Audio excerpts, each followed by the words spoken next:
Assalamualaikum warahmatullahi wabarakatuh. Syukran alhamdulillah la haula wala quwata illa billah. Allahumma shalli wa sallim ala sayyidina Muhammad wa ala alihi wa sahbihi wa barik wa sallim ajma'in. Amin ya Allah ya rabbal alamin.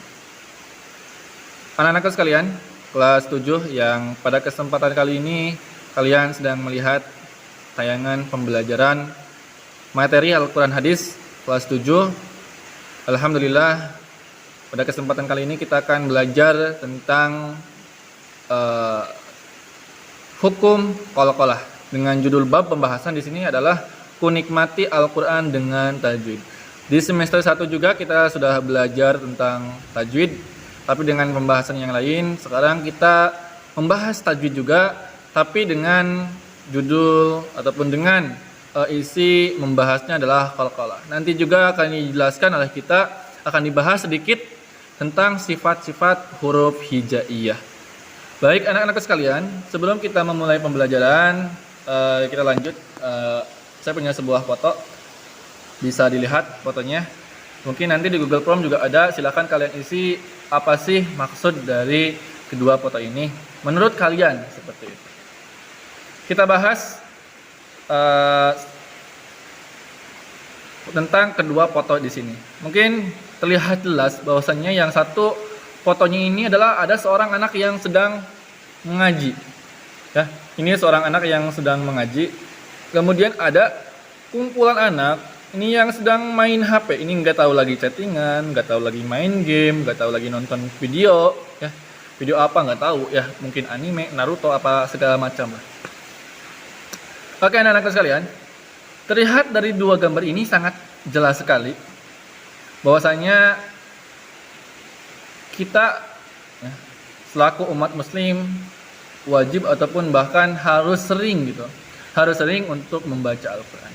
Bukan berarti kita hidup di zaman modern yang serba canggih. Mungkin di antara kalian, bahkan kita ya, itu daripada memegang Al-Quran, seringnya memegang HP. Daripada melihat aplikasi Al-Quran di HP, kita justru malah sering buka aplikasi yang aneh-aneh, ataupun mungkin sering lihat video lah, ataupun mungkin sering main game lah. Sejujurnya tidak salah kita melihat video, kita main game, tidak salah. Hanya saja kita selaku umat Islam harus tahu batasan-batasan. Jangan sampai karena bermain HP kita melupakan sholat, karena bermain HP kita melupakan belajar. Apalagi orang tua kita yang berusaha banting tulang untuk ibaratnya membelikan kuota untuk kita, ya kita manfaatkan dengan baik fasilitas tersebut untuk belajar.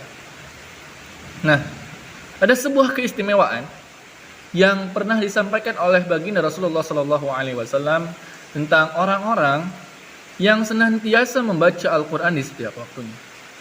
Rasulullah SAW pernah bersabda bahwasanya Iqra'al Qur'ana fa innahu ya'ti yaumal qiyamati syafi'an li ashabi. Iqra'al Qur'an. Bacalah Al-Qur'an itu. Fa innahu ya'ti yaumal qiyamati syafi'an li ashabi. Karena sesungguhnya Al-Qur'an itu akan datang kepada kita di hari kiamat. Untuk apa Al-Qur'an datang kepada kita? Menemui kita. Syafi'an li ashabi, untuk menjadi ataupun untuk sebagai syafaat nanti di yaumil qiyamah. Bagi siapa? Apakah semua orang? Tidak. Li ashabi, hanya bagi para pembaca Al-Quran. Makanya selagi kita masih hidup di dunia, hidup ini kesempatan emas untuk kita untuk berbuat baik, beramal. Kita usahakan membaca Al-Quran. Jangan sampai satu hari tidak ada bacaan Al-Quran dalam hati kita, dalam diri kita. Mulut kita tidak pernah membaca Al-Quran. Malah mulut kita ini justru kadang-kadang lebih senang gibah daripada membaca Al-Quran. Mulut kita ini lebih senang ngomongin aib orang daripada membaca Al-Quran. Tapi kita usahakan mulut kita ini yang penuh dosa, hati kita yang memang penuh dengan titik-titik hitam kesalahan-kesalahan kita. Kita bersihkan sedikit demi sedikit dengan bacaan-bacaan Al-Quran. Bacaan-bacaan Al-Quran ini ibaratkan kita mencuci diri. Jika misalkan ada pakaian nih kotor, tentu gak mungkin dong kalian diamin saja. Pasti kalian bersihkan, kalian cuci, kalian jemur, kalian setrika. Mulut kita ini kotor, hati kita ini kotor, maka bersihkan dengan bacaan-bacaan Al-Quran. Mudah-mudahan dengan kita membaca Al-Quran, hati kita bisa menjadi bersih, otak kita bisa menjadi bersih, mulut kita bisa menjadi bersih. Itu adalah salah satu keistimewaan orang yang membaca Al-Quran. Apalagi kalau misalkan bisa menghafalnya, itu luar biasa. Orang yang bisa membaca Al-Quran, menghafal Al-Quran, insya Allah nanti di yaumil akhir orang tuanya akan mendapatkan kemuliaan, dipasangkan mahkota kepada kedua kepala orang tuanya. Ditanya, kenapa saya dipasangkan kedua mahkota? Karena amalan anakmu yang menghafalkan Al-Quran di dalam dadanya, di dalam hatinya, di dalam otaknya terisi dengan asma-asma Allah, terisi dengan bacaan-bacaan Al-Quran. Baik anak-anakku sekalian, kita lanjut langsung ke materi. Nah, sedikit mengulang kembali, barangkali kalian ada yang lupa, karena biasanya kalau misalkan belajar, itu masuk sekali kemudian lupa kemudian. Yang pertama kita akan membahas tentang pengertian tajwid. Apa sih tajwid itu? Nah, tajwid secara bahasa itu berasal dari kata bahasa Arab. Ya, jawada yujawidu tajwidan, yang artinya adalah membaguskan. Ataupun di sini ada secara istilah, tajwid itu adalah mengucapkan huruf hijaiyah dari tempat keluarnya dengan benar dan memberikan haknya huruf serta mustahaknya. Bisa disimpulkan dari kedua pengertian ini, tajwid merupakan sebuah ilmu agar kita bisa membaca Al-Quran dengan hak, dengan benar, dengan sesuai tuntunan-tuntunan ataupun kaidah-kaidah yang berlaku. Jadi membaca Al-Quran tidak bisa sembarangan, ada ilmunya. Makanya penting untuk kita selalu belajar dan mempunyai seorang guru. Jangan sampai tua nanti, bahkan mungkin kita belum bisa membaca Al-Quran. Malu ketika nanti ditanya, misalkan kalian nih punya anak, ditanya, Pak, ajarin saya dong baca Iqra. Lah, kamunya nggak bisa baca Iqra, mau gimana? Apa yang akan diajarkan kepada anakmu kelak? Sedangkan di antara amal jariah itu ada 3. Salah satunya adalah doa anak yang soleh. Bagaimana bisa mensolehkan anak? Yaitu kalian bisa mengajarkan, mendekatkan anak kalian kepada Al-Quran. Kalian punya orang tua, bagaimana mungkin kalian ketika orang tua kalian tiada, apa yang akan kalian berikan berbakti kepada orang tua selain mendoakan orang tua? Makanya penting bagi kita untuk belajar Al-Quran, dibaguskan bacaannya. Kemarin sudah membahas kita, ada huruf izhar, idgham, ihfa, kemudian iqlab. Dibaguskan bacaannya, dibenarkan bacaannya. Jadi jangan sampai membaca Al-Quran ini asal-asalan, paduai, abal-abal kalau dalam bahasa Inggrisnya gitu. Oke ya. Nah, lanjut. Selanjutnya di sini ada sifat huruf hijaiyah. Jadi huruf hijaiyah itu memiliki sifat.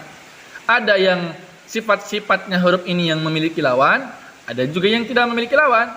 Yang memiliki lawan, contoh di sini ada huruf zahar dan juga lawannya hamas, syidah, keras. Lawannya rahawah, lunak. Bainiyah, antara keras dan lunak. Isti'la, naik. Lawannya istifal, turun. Itbaq, tertutup, dan lawannya infitah, terbuka. Ada juga huruf-huruf yang tidak memiliki lawan. Apa aja? Safir, qalqalah, lin, inhirab, takrir, tafasyi, intitalah, gunnah. Nah, tapi kita tidak akan membahas semuanya. Yang akan menjadi fokus kita dalam pembahasan kali ini adalah tentang qalqalah. Nah, di sini qalqalah. Apa itu qalqalah? Nah, kita lanjut ke berikutnya di sini. Oke. Oke, ini mati. Oke, anak-anak sekalian, maaf video ini dipotong karena tadi ada kesalahan. Nah, kita akan belajar tentang hukum qalqalah. Apa itu qalqalah? Nah, di sini ada pengertiannya adalah qalqalah menurut Marzuki dan Ummah. Secara bahasa artinya adalah goyangan ataupun gerakan. Sedangkan secara terminologis ataupun secara pengertian, qalqalah artinya itu adalah menggoyangkan makhraj yang dilakukan ketika mengucapkan salah satu huruf yang disukun sehingga dapat terdengar tekanan suara yang kuat, baik sukun asli ataupun di akhir kata. Ataupun dalam ilmu tajwid, qalqalah juga bisa disebut dengan pantulan. Ya, qalqalah itu memantul ataupun ketika dibaca maka ada makhraj ataupun bacaan huruf yang dipantulkan. Seperti kita bermain bola basket. Ketika kita bermain bola basket, kita memantulkan bola basket itu ke tanah, kemudian pasti dia akan mantul seperti itu. Ya, oke lah. Lanjut, ya. Nah, di sini ada huruf qalqalah, ada huruf ba, qaf, ta, dal, jim. Ya, kalau misalkan saya di sini biasanya nyingkatnya ba, jim, dal, ta, qaf ataupun baju di toko, kadang-kadang qutbujadin. Ya, qutbujadin. Nah, huruf qalqalah ini wajib kalian hafal 5 huruf qalqalah ya, jangan sampai salah, jangan sampai lupa. Usahakan dihafal. Oke, qalqalah itu terbagi 2. Ada qalqalah sugro, ada qalqalah kubro. Apa sih qalqalah sugro itu? Nah, qalqalah itu memantul, sugro itu kecil. Berarti dipantulkan kecil. Ataupun di sini ada pengertiannya adalah qalqalah yang terjadi apabila ada huruf qalqalah yang berharokat sukun atau mati pada tengah-tengah kata. Jadi huruf qalqalah ini terletak nanti di tengah-tengah kata, hurufnya sukun. Nah, yang kedua ada qalqalah kubro ataupun qalqalah yang besar. Qalqalah kubro adalah qalqalah yang terjadi apabila ada huruf qalqalah yang berharokat sukun ataupun mati pada akhir kalimat atau dibaca sukun karena memang waqaf seperti itu. Baik, biar tidak bingung kita lanjut saja langsung ke contoh. Baik. Nah, yang pertama ini adalah contoh qalqalah sugro. Ya, bismillahirrahmanirrahim kita baca ya. Ya betaghi. Nah, boleh kalian diulang? Ya betaghi. Yang kedua ada yaqbalu. Yang ketiga ada udhuluha bisalamin amin. Yang keempat ada mutlaqan. Nah, contoh yang pertama ya betagi. Jadi ba-nya itu mantul. Ba-nya itu mantul. Jangan dibaca yabtagi. Jadi ba-nya itu enggak mantul. Tapi mantulnya juga jangan berlebihan. Contoh disengaja ya betagi. Nah, itu tidak boleh ya. Secara natural gitu. Mantulnya jadi tidak boleh dibuat-buat ya. Yang kedua yaqbalu. Nah, mantul yaqbalu. Nah, ini adalah contoh qalqalah sugro terletak di tengah-tengah. Ini hurufnya huruf apa? Ba. Ba-nya sukun, ada di tengah-tengah. Kita perbesar sebagai contoh. Nah, ini ada huruf ba ya. Perhatikan. Ini ada huruf ba. Lihat ba-nya di tengah, maka wajib dibaca qalqalah. Ini adalah hukum qalqalah sugro. Yang kedua, yaqbalu. Dipantulkan qafnya.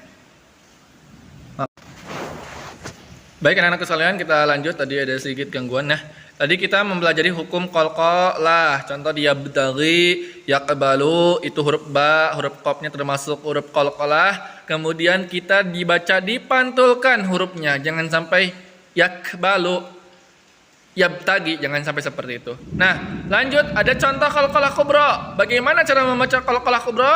Sama saja, cuman ini terletak di akhir kalimat. Contoh di sini ada wa huwal ghafurul wadud. Wadud. Jadi da-nya itu dipantulkan. Lam yalid wa lam yulad. Nah, ya, lam yalid ini hukum qalqalah. Apa coba? Sugro. Wa lam yulad.